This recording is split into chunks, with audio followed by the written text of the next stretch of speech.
தேவனுடைய பரிசுத்த நாமத்திற்கு மகிமை உண்டாவதாக. நம்முடைய ஆண்டவரும் இரட்சகருமாய் இருக்கிற இயேசு கிறிஸ்துவின் நாமத்தினாலே உங்கள் யாவருக்கும் எங்கள் அன்பின் வாழ்த்துக்களையும் ஸ்தோத்திரங்களையும் தெரிவித்துக் கொள்கிறோம். கர்த்தர் நம்மை கடந்த 5 மாதம் காத்து இந்த 6வது மாதத்தினுடைய முதல் ஆராதனையை கிருபையாய் தந்திருக்கிற தேவனை நன்றியோடு கூட ஸ்தோத்தரிக்கிறேன். கர்த்தர் நல்லவர். அவர் பாராட்டின எல்லா தயவுகளுக்காக கர்த்தரை நன்றியோடு கூட ஸ்தோத்தரிக்கிறேன். கர்த்தருடைய நாமத்திற்கே மகிமை உண்டாவதாக. தேவன் நமக்கு செய்திருக்கிற சிறிதும் பெரிதுமான எல்லா நன்மைகளை நினைத்து எல்லாவற்றையும் நினைத்து நாம் கர்த்தருக்கு நன்றி உள்ளவர்களாக இருப்போம். கர்த்தருடைய கிருபையும் கர்த்தருடைய இரக்கமும் உங்கள் மேல் என் மேல் அளவில்லாமல் பெருக கர்த்தருடைய ஆவியானவர் நமக்கு துணை செய்வாராக. இந்த மாதம் தேவனுடைய கிருபையினாலே 20ஆம் சங்கீதம் 2ஆம் வசனத்தை நாம் தியானித்தோம். அவர் பரிசுத்த ஸ்தலத்திலிருந்து உமக்கு ஒத்தாசை அனுப்பி சியோனிலிருந்து உம்மை ஆதரிப்பாராக. கர்த்தருடைய நாமத்துக்கு மகிமை உண்டாகட்டும். பரிசுத்த ஸ்தலத்திலிருந்து ஒத்தாசை அனுப்பி சியோனிலிருந்து ஆதரிக்கிற தேவன், ஒத்தாசை அனுப்பி ஆதரிக்கிற தேவன் என்கிற தலைப்பில் கர்த்தருக்கு ஸ்தோத்திரம் வாக்குத்தத்த செய்தியை நாம் தியானித்தோம். இதனுடைய தொடர்ச்சியை நாம் இன்றைக்கு தியானிக்க போகிறோம். கர்த்தருடைய நாமத்திற்கு மகிமை உண்டாகட்டும். இந்த ஆதரிக்கிறவர் என்கிற வார்த்தை கர்த்தருடைய நாமத்திற்கு மகிமை உண்டாகட்டும். நியூ கிங் ஜேம்ஸ் வெர்ஷனில் சப்போர்ட் என்று எழுதப்பட்டிருக்கிறது. ஆம்பிளிஃபைட் பைபிளில் அமெரிக்கன் ஸ்டாண்டர்ட் வெர்ஷனில் சஸ்டைன் என்று எழுதப்பட்டிருக்கிறது. கர்த்தருக்கு ஸ்தோத்திரம். இன்னும் ஆம்பிளிஃபைடில் ஸ்ட்ரென்த் என்று எழுதப்பட்டிருக்கிறது. இன்னும் சில வேதாகமத்தில் அப்போல் என்று எழுதப்பட்டிருக்கிறது. கர்த்தருக்கு ஸ்தோத்திரம். எப்படியானாலும் கர்த்தர் நமக்கு உதவி செய்து நம்மை தாங்கி நம்மை பலப்படுத்தி நம்மை கரங்களில் ஏந்துவாராக. கர்த்தருடைய நாமத்திற்கு மகிமை உண்டாகட்டும். இந்த மாதம் சியோனின் தேவன் உங்களை என்னையும் ஆதரிப்பாராக. சியோனில் கர்த்தருக்கு ஸ்தோத்திரம் வாசமாயிருக்கிற கர்த்தர் உங்களை என்னையும் சியோனிலிருந்து ஆதரிப்பாராக. கர்த்தருடைய நாமம் மகிமைப்படட்டும். கர்த்தருக்கு ஸ்தோத்திரம்.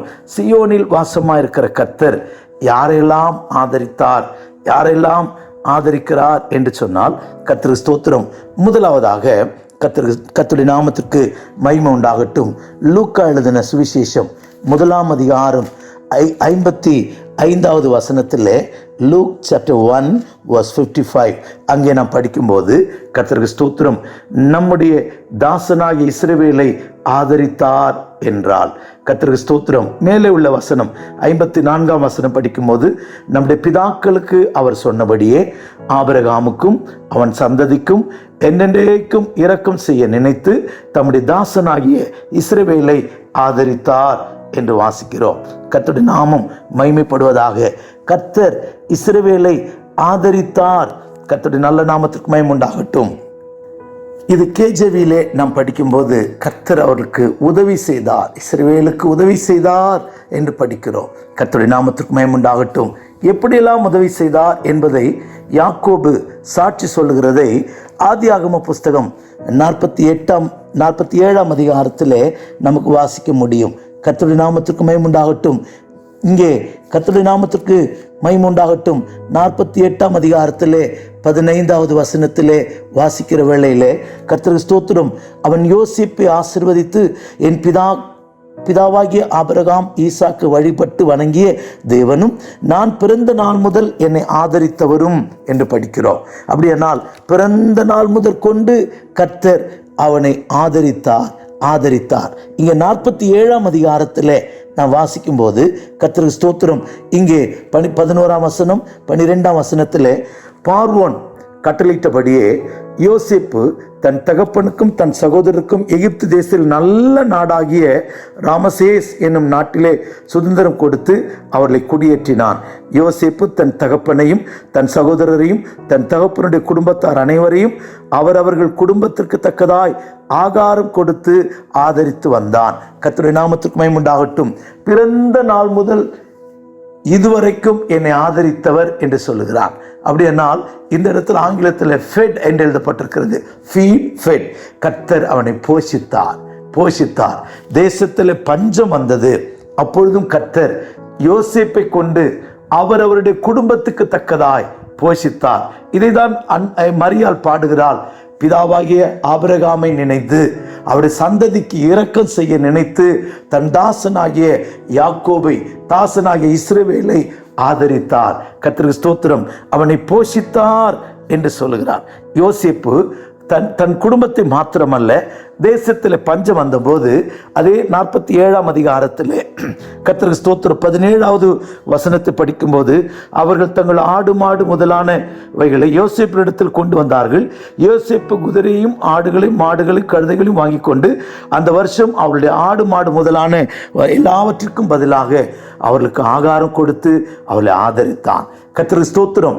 இந்த யோசேப்பு நம்முடைய இயேசுவுக்கு நிழலாட்டமாய் இருக்கிறார். இந்த இயேசு நம்மை ஆதரிக்கிறவராய் இருக்கிறார். ஆம் பிரியமானவர்களே, எத்தனை பஞ்சங்கள் வந்தாலும் உன்னை முற்பிதாவை குறித்த வாக்குத்தத்தத்தை நிறைவேறுவதற்காக உன்னையும் என்னையும் கர்த்தர் ஆதரிக்கிறவராய், போஷிக்கிறவராய், பராமரிக்கிறவராய் கர்த்தருக்கு ஸ்தோத்திரம் ஒரு யோசேப்பு நமக்கு இருக்கிறார்.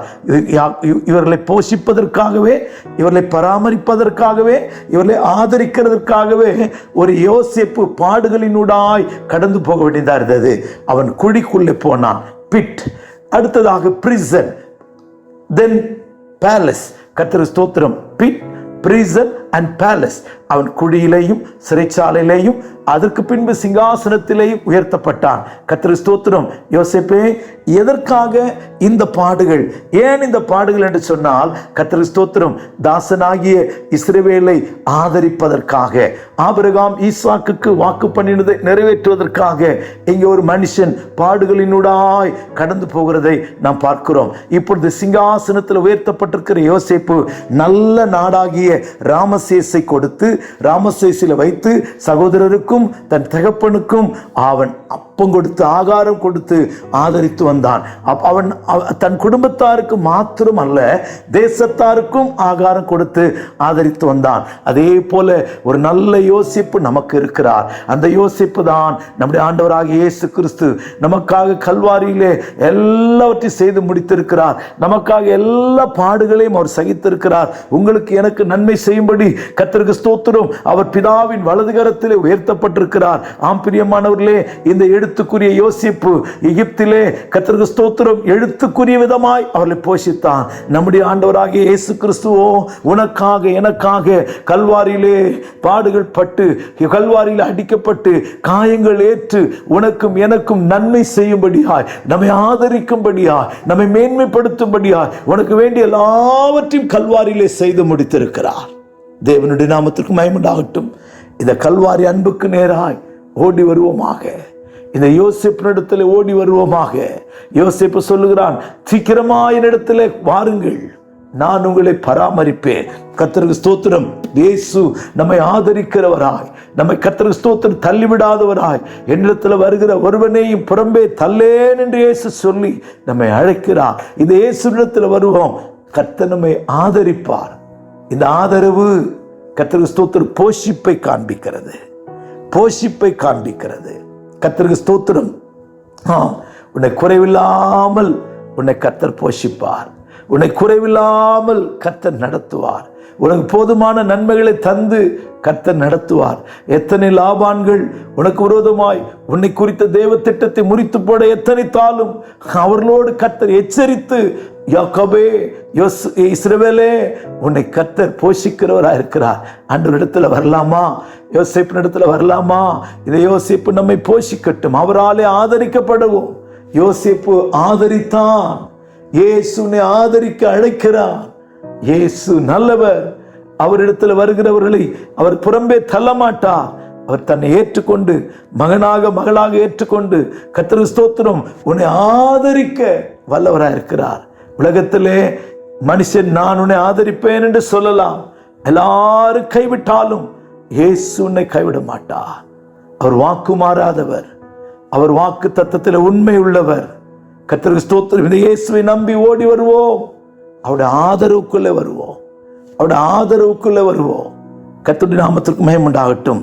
இரண்டாவதாக, அப்போஸ்தலர் நடபடிகளின் புஸ்தகத்திலே நாம் படிக்கும்போது கர்த்தருக்கு ஸ்தோத்திரம் 13ஆம் அதிகாரம் 18வது வசனத்திலே நாம் படிக்கும்போது கர்த்தருக்கு ஸ்தோத்திரம், இங்கே தேவன் இஸ்ரவேல் ஜனங்களை ஆதரித்ததை குறித்து நமக்கு இங்கே படிக்கிறோம். கர்த்தருடைய நாமம் மகிமைப்படுவதாக. Acts chapter 13 verse 18. கர்த்தருக்கு ஸ்தோத்திரம். 40 வருஷ காலமாய் வனாந்தரத்தில் அவர்களை ஆதரித்து 17ஆம் வசனத்திலே, இஸ்ரவேலராகி இந்த ஜனத்தினுடைய தேவன் தம்முடைய பிதாக்களை தெரிந்து கொண்டு எகிப்து தேசத்தில் அவர்களை பரதேசிகளாய் சஞ்சரிக்கும் போது ஜனங்களை உயர்த்தி தமது பலத்தினாலே அதிலிருந்து அவர்களை புறப்பட பண்ணி 40 வருஷமாய் வனாந்தரத்தில் அவர்களை ஆதரித்து. கர்த்தருக்கு ஸ்தோத்திரம். இங்கேயும் கூட the care of the Lord என்று எழுதப்பட்டிருக்கிறது. கர்த்தருக்கு ஸ்தோத்திரம். தேவனுடைய பராமரிப்பை இங்கே எழுதப்பட்டிருக்கிறது. கர்த்தருடைய நாமத்திற்கு மகிமை உண்டாகட்டும். கர்த்தர் இஸ்ரவேல் ஜனங்களை 40 வருஷமாய் புறப்பட பண்ணினாரா. கர்த்தருக்கு ஸ்தோத்திரம். 40 வருஷமாய் அவர்களை ஆதரித்தாரா. ஆம் பிரியமானவர்களே, எப்படியெல்லாம் ஆதரித்தார் என்று நம்ம வேதத்தில் தியானிக்கும் போது, கர்த்தருக்கு ஸ்தோத்திரம், அவர்கள் எகிப்திலிருந்து புறப்படும் போது, எகிப்திலே ஜீவிக்கும் போது அடிமைகளாயிருந்தார்கள். ஒரு நன்மையும் அவர்களிடத்தில் வாசமா இல்லை. ஆலோட்டிகள் நிமித்தம் பல பாடுகளை பட்டிருந்தார்கள். கர்த்தருக்கு ஸ்தோத்திரம். ஆனால் எகிப்திலே ஏழைகளாய், கோழைகளாய், அடிமைகளாய், தரித்திரராய் அவர்கள் இருந்தார்கள். ஆனால் வேதம் சொல்லுகிறது, கர்த்தருக்கு ஸ்தோத்திரம், அவர்களை கர்த்தர் எப்படி புறப்பட பண்ணினார். அங்கு புறப்படும் போதே அவர்களை தேவன் ஆதரிக்கிறதை பார்க்கிறோம். 105ஆம் சங்கீதத்திலே 37ஆம் வசனத்திலே, அப்பொழுது அவர்களை வெள்ளியோடும் பொன்னோடும் புறப்பட பண்ணினார், அவர்கள் கோத்திரங்களில் பலவீனப்பட்ட ஒருவனும் இருந்ததில்லை. எகிப்தியர் அவர்களுக்கு பயந்ததினால் அவர்கள் புறப்படும் போது மகிழ்ந்தார்கள். கர்த்தருடைய நாமத்திற்கு மகிமை உண்டாகட்டும். ஆம் பிரியமானவர்களே, தேவன் அவர்களை எப்படி புறப்பட பண்ணினார் அப்படின்னு சொன்னா, வெள்ளியோடும் பொன்னோடும். அப்படியானால் எகிப்திலிருந்து புறப்படும் போதே அவருடைய தரித்திரங்கள் மாறிற்று. இரண்டாவது அங்க சொல்லப்பட்டிருக்கிறது, கோத்திரங்களில் பலவீனப்பட்டவன் ஒருவனும் இருந்ததில்லை. அப்படியானால் பலவான்களாய் மாற்றப்பட்டார்கள். கர்த்தருக்கு ஸ்தோத்திரம். அவர்கள் முதலாவது அவர்களுக்குள்ளே அடிமைத்தனம் மாறினது. Spiritually, physically and financially. முதலாவது அவர்களுக்குள்ளே பிசிக்கலி அவர்களுக்குள்ள பலவீனர்கள் இல்லை.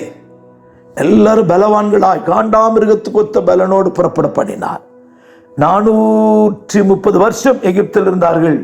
400 வருஷம் அடிமைத்தனத்தில் இருந்தார்கள். எத்தனை பலவீனங்கள். ஆனால் தேவன் ஆதரிக்க ஆரம்பித்த போது, தேவன் அவளை ஆதரிக்க தொடங்கின போது பலவீனங்கள் மாறினது. சரீரத்திலே மாற்றம். அதோடு மாத்திரமல்ல, வெள்ளி உடைமை, பொன்னுடைமை, தரித்திரம் மாறினது. கர்த்தருக்கு ஸ்தோத்திரம். பினான்சியலி ஒரு பிரேக் த்ரூ. கர்த்தருக்கு ஸ்தோத்திரம். ஆம் பிரியமானவர்களே, மூன்றாவது அடிமைகளாய் இருந்தவர்கள் இப்பொழுது பஸ்கா ஆட்டுக்குட்டியின் இரத்தத்தினாலே விடுதலை பெற்றவர்களாய் மாற்றப்பட்டார்கள். விடுதலை பெற்றவர்களாய் மாற்றப்பட்டார்கள். கர்த்தருக்கு ஸ்தோத்திரம். அவர்களுக்கு ஸ்பிரிச்சுவல் டெலிவரன்ஸ். அதனால்தான் நாங்கள் 3 வார்த்தை சொல்லுகிறோம்: பிசிக்கலி, பினான்சியலி அண்ட் ஸ்பிரிச்சுவலி. எங்கே போறாங்க? தேவனை ஆராதிக்க போகிறோம். தேவனை ஆராதிக்க போகிறோம். தேவன் அவர்களை பராமரித்த போது, ஆதரித்த போது அவருடைய தரித்திரங்கள் எல்லாம் மாறினது. அதோடு மாத்திரமல்ல, வனாந்தரத்தில் நடந்து வந்தார்கள். வனாந்தரத்தில் நடந்து வரும்போது என்ன சம்பவித்தது அப்படின்னு சொன்னா, கர்த்தருக்கு ஸ்தோத்திரம், உபாகம புஸ்தகம் 8ஆம் அதிகாரத்திலே 5வது வசனத்தை படிக்கும்போது, டியூட்ரானமி சாப்டர் 8 verse 5, இந்த 40 வருஷமும் உங்கள் மேல் இருந்த வஸ்திரம் பழையதாய் போகவும் இல்லை, கால் வீங்கவும் இல்லை. கர்த்தருக்கு ஸ்தோத்திரம். அவருடைய வஸ்திரம் பழைசாகல, கால் வீங்கல. கர்த்தருக்கு ஸ்தோத்திரம். அப்படியானால் ஒரு இஸ்ரவேலன் ஒரு 5 வயசுல புறப்பட்டிருப்பான்னு வச்சுக்கிடுங்களேன். 40 வருஷமாய் வனாந்தரத்தில் நடந்து, அப்ப 45வது வயசுல அவன் கானானுக்குள்ள போகிறான். எகிப்தில் போட்டுட்டு வந்த ட்ரெஸ், இந்த 5 வயசுள்ள பையன் அவனும் வளர்கிறான், அவனுடைய வஸ்திரமும் வளர்கிறது. நல்லா கவனிக்கணும். அவனும் வளர்கிறான், அவன் வஸ்திரமும் வளர்கிறது. எவ்வளவு பெரிய பாக்கியம், எவ்வளவு பெரிய ஆசீர்வாதம். அவன் கால் வீங்கவில்லை, காலில் எந்த வியாதியுமே வரல. இன்னொரு இடத்துல படிக்கும்போது, உபாகமம் 29:5 படிக்கும்போது அங்கே இவ்விதமாய் சொல்லப்பட்டிருக்கிறது: கர்த்தராகிய நான் உங்கள் தேவன் என்று நீங்கள் அறிந்து கொள்ளும்படிக்கு 40 வருஷம் உங்களை வனாந்தரத்தில் நடத்தினேன். உங்கள் மேல் இருந்த வஸ்திரம் பழைதாய் போகவில்லை, உங்கள் காலில் இருந்த பாதரட்சை பழைதாய் போகவில்லை. அப்படின்னால் அவங்களோட காலில் இருந்த பாதரட்சை, செருப்பு கூட தேயலை. இதை கூட யோசித்து பாருங்களேன். 5 வயசுல எகிப்திலிருந்து ஒருத்தர் புறப்பட்டான்னா 45 வயசுல அவன் கானான்ல போய் சேர்றான். அப்போ அவன் காலும் வளருது, செருப்பும் வளருது, மனுஷனும் வளருகிறான், வஸ்திரமும் வளர்கிறது, காலும் வளர்கிறது, பாதரட்சியும் வளர்கிறது. என்ன அற்புதம், என்ன அதிசயம்!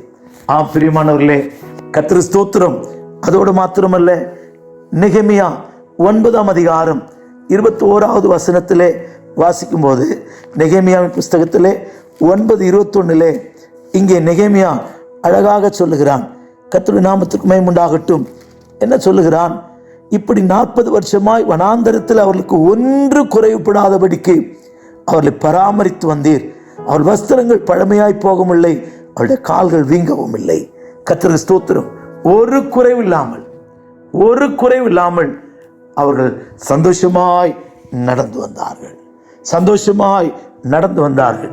கர்த்தருக்கு ஸ்தோத்திரம். குறைவில்லை, குறைவுபடலை. பகலிலே மேகஸ்தம்பம், இரவிலே அக்கினி ஸ்தம்பம், குடிப்பதற்கு கண்மலையிலிருந்து புறப்படுகிற தண்ணீர். எத்தனை ஆச்சரியம், எத்தனை அதிசயம்! தேவன் 40 வருஷமாய் ஜனங்களை பராமரித்தார். அந்த தேவன் தான் ஆதரித்தார். 40 வருஷமாய் கானானிலே போய் சேர்கிற வரைக்கும் அவர்களை கர்த்தர் ஆதரித்தார். அந்த தேவன் தான் இந்த ராத்திரி, கர்த்தருக்கு ஸ்தோத்திரம், இந்த நாளிலே உங்களோடு என்னோடு கூட அவர் பேசுகிறார். கர்த்தருக்கு ஸ்தோத்திரம். என்ன சொல்லுகிறார்? இஸ்ரவேலை ஆதரித்தவர், நான் உன்னை சீயோனிலிருந்து ஆதரிப்பேன். இஸ்ரவேல் ஜனங்கள் கால்கள் வீங்கவில்லை, அவருடைய வஸ்திரம் படைசாய் போகவில்லை, அவருக்கு ஒன்று குறைவுபடவில்லை. குறைவில்லாமல் நடத்தின நான் உன்னையும் நடத்துவேன். கர்த்தருக்கு ஸ்தோத்திரம். முதல் பராமரிப்பு லூக்கா 1:55 தேவனுடைய போஷிப்பை, ஃபீடிங், அதை காண்பிக்கிறது. 2வது ஆக்ட்ஸ் அப்போஸ்தலர் 13 படிப்பது தேவன் நம்மை பராமரிப்பதை, நம்மை நடத்துவதை, guidance of the Lord, leading of the Lord, கர்த்தர் நம்மை நடத்துவதை காண்பிக்கிறது. கர்த்தருடைய நாமத்துக்கு மகிமை உண்டாகட்டும். பிரியமானவர்களே, மன்னாவை கொடுத்தார். அவங்க வேலை செய்யல, விதைக்கல, அறுக்கல, அவருக்கு தேவையான எல்லாவற்றையும் தந்தார். காலையில கூடாரத்தை விட்டு எழும்பி கண்ணை கசக்கிட்டு வெளியே பார்த்தா மன்னா, உருட்சியான ஒரு வஸ்து, வெண்மையான கொத்தமல்லி போன்ற அளவுள்ள ஒரு வஸ்து. அதை அரைத்து சமைத்து சாப்பிட்டார்கள். தேனிட்ட பணியாரம் போல அது ருசியா இருந்ததாம். கர்த்தர் ஸ்தோத்திரம். காலைதோறும் மன்னாவை, காடைகளை கர்த்தர் தந்து அவரை போஷித்தார். உன்னை என்னையும் கர்த்தர் போஷிக்க, நடத்த போதுமானவராயிருக்கிறார். இந்த தேவனை நாம் நம்புவோம். கர்த்தர் சொல்லுகிறார், சியோனிலிருந்து உன்னை ஆதரிப்பாராக, பரிசுத்த ஸ்தலத்திலிருந்து ஒத்தாசை அனுப்புவாராக. சியோனிலிருந்து நம்மை ஆதரிக்கிறவர், இஸ்ரவேல் ஜனங்களை, இஸ்ரவேலாகி யாக்கோபை ஆதரித்தவர், இஸ்ரவேல் ஜனங்களை ஆதரித்தவர், உன்னை என்னையும் ஆதரிப்பேன் சொல்லுகிறார். கர்த்தருக்கு ஸ்தோத்திரம். அவர் துணையாயிருப்பேன், உதவி செய்வேன், ஒத்தாசி செய்வேன் என்று அவர் சொல்லுகிறார். கர்த்தருடைய நாமத்துக்கு மகிமை உண்டாகட்டும். பிரியமானவர்களே, 3வதாக 119ஆம் சங்கீதத்திலே, சங்கீதம் 119 வாசிக்கும் போது 116ஆம் சங்கீதத்தை படிக்கும்போது தாவீது சங்கீதக்காரன் இவ்விதமாய் ஜெபிக்கிறான். என்ன ஜெபிக்கிறான்? நான் பிழைத்திருப்பதற்கு உமது வார்த்தையின்படி என்னை ஆதரித்தருளும், என் நம்பிக்கை விருதாவாக போக என்னை வெட்கத்திற்கு உட்படுத்தாதேயும். நான் பிழைத்திருப்பதற்கு உமது வார்த்தையின்படி என்னை ஆதரித்தருளும். என்னை ரொம்ப தொட்ட ஒரு வார்த்தை. மனுஷன் அப்பத்தினால் மாத்திரமல்ல, தேவனுடைய வாயிலிருந்து புறப்படுகிற ஒவ்வொரு வார்த்தையினாலும் பிழைப்பான். கர்த்தருடைய நாமத்துக்கு மகிமை உண்டாகட்டும். மனுஷன் அப்பத்தினால் மாத்திரமல்ல, தேவனுடைய வாயிலிருந்து புறப்படுகிற ஒவ்வொரு வார்த்தையினாலும் பிழைப்பான் என்று நாம் மத்தேயு சுவிசேஷம் 4ஆம் அதிகாரத்தில் வாசிக்கிறோம். கர்த்தருக்கு ஸ்தோத்திரம். இதை தான் கேட்கிறான். நான் பிழைத்திருப்பதற்கு உம்முடைய வார்த்தையின்படி, கர்த்தருக்கு ஸ்தோத்திரம், உம்முடைய வார்த்தையின்படி என்னை ஆதரித்தள்ளும். அப்படியானால் நாம் ஆத்துமாவிலே பிழைக்கும்படி, ஆவிக்குரிய ஜீவியத்தில் பிழைக்கும்படிக்கு, மேன்மை அடையும்படிக்கு கர்த்தருக்கு ஸ்தோத்திரம். சங்கீதக்காரனை போல கேட்ப, ஆண்டவரே ஒரு நாள் இந்த வார்த்தையை தாரும், இந்த வார்த்தையால் என்னை பலப்படுத்தும், இந்த வசனத்தால் என்னை பலப்படுத்தும். வசனம் பலப்படுத்துகிற வசனம். கர்த்தருக்கு ஸ்தோத்திரம். உன்னை பிழைப்பூட்டும். கர்த்தருக்கு ஸ்தோத்திரம். கர்த்தருடைய சத்தம் நம்மை பலனுள்ளதாய் மாற்றும், பலவான்களாய் மாற்றும். இந்த வார்த்தையினாலே எனக்கு பிழைப்பு உண்டாகும்படி, இந்த வசனத்தினாலே எனக்கு பிழைப்பு உண்டாக்கும்படி எனக்கு ஜீவியத்தில் ஆண்டவரே இந்த ஆவிக்குரிய அப்பத்தை தாரும். கர்த்தருக்கு ஸ்தோத்திரம். வசனமாகிய அப்பம், வசனமாகிய அப்பம், தேவனுடைய தூதாகிய அப்பம், தேவனுடைய வார்த்தையாகிய அப்பத்தை கேட்போம். அவருடைய வசனத்தை கேட்கிற காதுகள் பாக்கியம் உள்ளது. ஒரு மனுஷன் இயேசுவிடத்தில் வந்து சொன்னான், உம்மை சுமந்த கற்பமும் நீர் பாலுண்ட முளைகளும் பாக்கியம் உள்ளது என்று. அதுக்கு இயேசு சொன்னார், அதை விட என் வசனத்தை கேட்கிற காதுகள் பாக்கியம் உள்ளது என்றார். ஆம், வசனத்தை கேட்போம், கர்த்தருடைய சத்தத்தை கேட்போம். கர்த்தருடைய ஸ்தோத்திரம். நாம் பாக்கியவான்களாய் மாறுவோம். நாலாவதாக சங்கீதக்காரனுடைய இன்னொரு ஜபத்தை சொல்லி நான் முடிக்க விரும்புகிறேன். கர்த்தருக்கு ஸ்தோத்திரம். 109 சங்கீதத்திலே அவன் விதமாய் கேட்கிறார். 109 சங்கீதம் கர்த்தருக்கு ஸ்தோத்திரம் 21வது வசனம். அங்கே வாசிக்கும் போது கர்த்தருக்கு ஸ்தோத்திரம். ஆண்டவராகிய கர்த்தாவே, நீர் உமது நாமத்து நிமித்தம் என்னை ஆதரித்து உமது கிருபையை நலமானதினால் என்னை விடுவித்தரும். உமது கிருபை நலமானதினால் என்னை விடுவித்தர். நாமத்து நிமித்தம் ஆதரியும். கர்த்தருக்கு ஸ்தோத்திரம். Your namesake, your namesake sustain me, Lord. Your namesake uphold me, Lord. Your namesake, Lord. உம்முடைய நாமத்தின் நிமித்தம் கர்த்தருக்கு ஸ்தோத்திரம். அவருடைய நாமத்தினாலே நம்மை ஆதரிப்பார். இயேசுவின் நாமத்தினாலே ஆதரிக்கப்படுவோமாக. ஒரே ஒரு வார்த்தை சொல்லுகிறேன். யோபு சொல்லுகிறது போல 31ஆம் அதிகாரத்திலே, நான் வெள்ளியை பார்த்து நான் முத்தம் செய்ததும் தங்கத்தை பார்த்து நீ என் ஆதரவு என்றும் நான் சொல்லியிருப்பேனால் இது நியாயாதிபதிகளால் விசாரிக்கப்பட வேண்டிய அக்கிரமம் என்று சொல்லுகிறான். நான் பொன்னின் மேல் என் நம்பிக்கை வைத்து தங்கத்தை பார்த்து நீ ஆதரவு என்று நான் சொன்னது. அப்படி அவன் சொல்றதே இல்லை. உங்க வாழ்க்கையில உலக ஆசீர்வாதங்களை நம்ப வேண்டாம். தேவன் தான் என் ஆதரவு. கர்த்தருக்கு ஸ்தோத்திரம். தேவன் என்னை ஆதரிக்கிறவர், சீயோனில் இருந்து ஆதரிக்கிறவர். அதோடு மட்டுமல்ல, இஸ்ரவேலை ஆதரித்தவர். ஓ, வசனத்தினால் உங்களை என்னை ஆதரிப்பாராக. கர்த்தருக்கு ஸ்தோத்திரம். நாமத்தினால் ஆதரிப்பாராக. கர்த்தருடைய ஆதரவை இந்த மாதத்திலே அனுபவிப்போம். கர்த்தரை ஆசீர்வதிப்பாராக. God bless you. ஜெபிக்கலாமா? அன்புள்ள தெய்வமே, உமக்கு ஸ்தோத்திரம். அடியாரை தாழ்த்துகிறோம். எங்களை ஆதரிப்பேன்னு சொல்லியிருக்கிறீர். மனுஷ ஆதரவுகள் எல்லாம் எங்களை விட்டு போனாலும் கர்த்தர் எங்களை பரத்திலிருந்து ஆதரித்து நன்மைகளை தந்து கிருபைகளை தந்து இரக்கங்களை செய்யும்படி ஜெபிக்கிறோம். உங்களோட ஆதரவு தான் வேணையா. வெள்ளியோ பொன்னோ இந்த உலகத்தின் நன்மையோ எங்கள் ஆதரவென்று யோபோடு சேர்ந்து நாங்கள் சொல்லாதபடிக்கு கர்த்தர் என்ற ஆதரவு, சியோனில் வாசமாக இருக்கிறவர் கர்த்தர் என்ற ஆதரவு என்று சொல்லி அந்த தேவனுடைய நாமத்தை நாங்கள் கலிகூற ஆசீர்வதியும், உயர்த்தும், கனப்படுத்தும். இயேசுவின் நாமத்தில் ஜெபிக்கிறோம் நல்ல பிதாவே. ஆமேன், ஆமேன். ஆதரவாயிருப்பார், நடத்துவார், உங்களை ஆசீர்வதிப்பார். ஆமேன்.